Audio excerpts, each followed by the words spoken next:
Salam, selamat pagi dan salam sejahtera bagi kita dimanapun Anda berada. Tidak lupa juga kami mengucapkan selamat ulang tahun bagi Anda yang merayakan ulang tahun kelahiran dan juga ulang tahun pernikahan di tengah-tengah kehidupan Anda. Kami selalu berdoa bagi saudara-saudara kami yang mungkin saat ini sedang lemah, terbaring di tempat tidur maupun di rumah sakit, dirawat, dan juga mungkin yang karena COVID-19 harus menjalani isolasi mandiri. Sebelum kita memulai segala sesuatu aktivitas dalam satu hari ini, mari kita bersama-sama mendengarkan firman Tuhan untuk hari ini.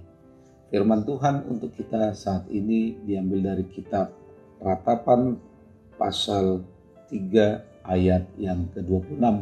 Beginilah firman-Nya. Adalah baik menanti dengan diam pertolongan Tuhan. Demikian firman Tuhan. Saudara-saudari yang terkasih di dalam Tuhan kita Yesus Kristus, ketika kita memasuki satu toko roti atau juga mungkin rumah makan, kita menyaksikan bagaimana pelayan di tempat itu yang begitu sibuk melayani pelanggan atau konsumen yang hadir, yang datang untuk membeli roti atau juga mau makan di rumah makan tersebut. Para pengunjung berlomba-lomba untuk terlebih dahulu dilayani. Dan ketika kita melihat, pelayan pasti akan mengatakan, sabar ya, satu-satu. Dia katakan demikian untuk melayani setiap tamu atau pelanggan atau konsumen yang datang ke tempat usaha roti atau rumah makan tersebut. Kita bisa bayangkan bagaimana sibuknya, sulitnya seorang pelayan untuk melayani dan untuk memenuhi pelanggan yang hadir pada saat itu. Saudara-saudari yang terkasih di dalam Tuhan kita Yesus Kristus, apa yang dialami oleh seorang pelayan yang melayani di mana dia bekerja, baik pelayan di toko roti maupun pelayan di rumah makan, sama juga seperti masalah yang datang bertubi-tubi, saling ingin mendahului, bagaikan tidak mau kalah untuk menyusahkan diri kita atau hidup kita. Masalah yang satu belum beres, sudah datang masalah yang kedua. Bukankah masalah sering datang dengan cara, dengan jalan seperti itu? Sehingga membuat kita menjadi bingung. Harus bagaimana? Harus bagaimana menyelesaikan, dan yang mana yang harus lebih dahulu diselesaikan. Mulai dari mana, sehingga membuat kita pusing, bingung, bahkan juga mungkin akan membuat kita menjadi sakit.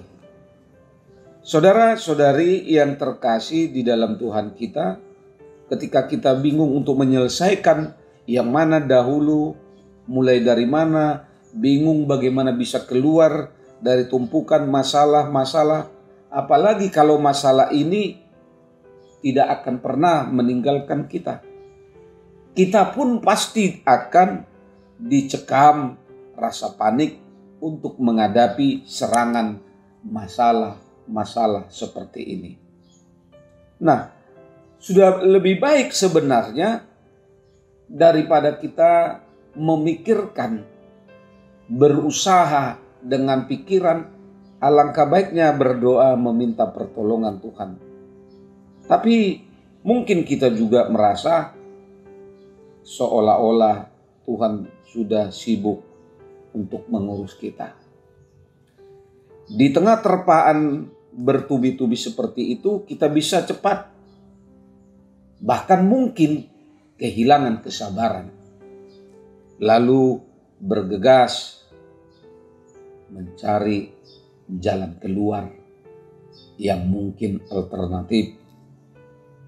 Nah, di sana ada banyak sebenarnya jebakan bagi kehidupan kita yang membuat segalanya menjadi mungkin ruwet, runyam, atau mungkin juga membuat kita semakin jauh daripada Tuhan.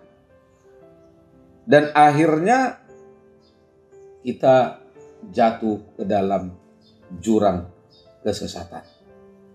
Nah, saudara-saudari, jika hal ini terjadi karena kita tidak sabar, seandainya kita dengan sabar, sebagaimana yang dikatakan di dalam firman Tuhan, adalah baik menanti dengan diam pertolongan Tuhan.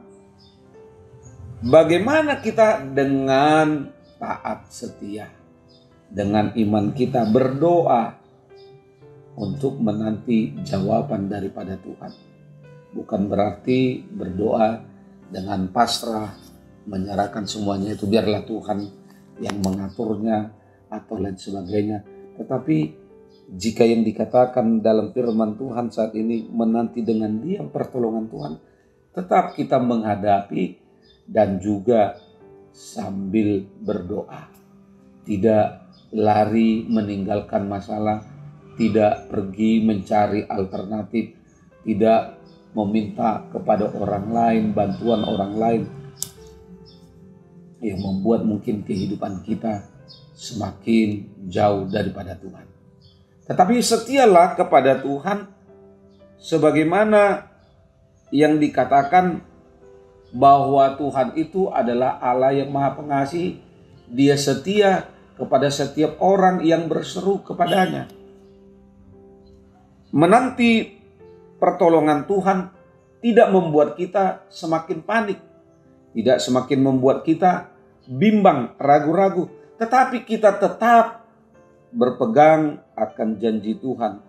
Kita berikan waktu kita lebih banyak, bukan terus-menerus mengeluh, menangis dalam doa-doa kita, tetapi untuk diam, menghampiri hadiratnya, memandang wajahnya, dan mendengarkan suara Tuhan.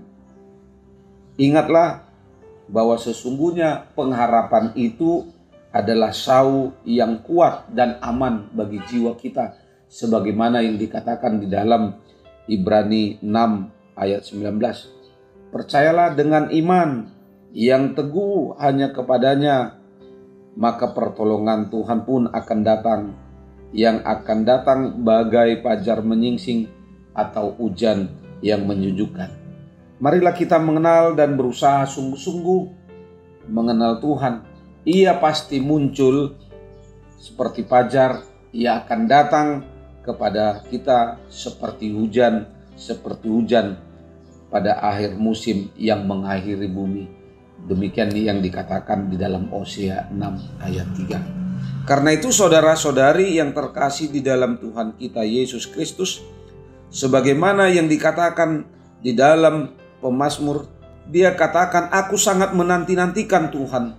Lalu ia menjenguk kepadaku dan mendengar teriakanku, minta tolong. Ia mengangkat aku dari lubang kebinasaan, dari lumpur rawa, dan ia menempatkan kakiku di atas bukit batu, serta menetapkan langkah-langkahku.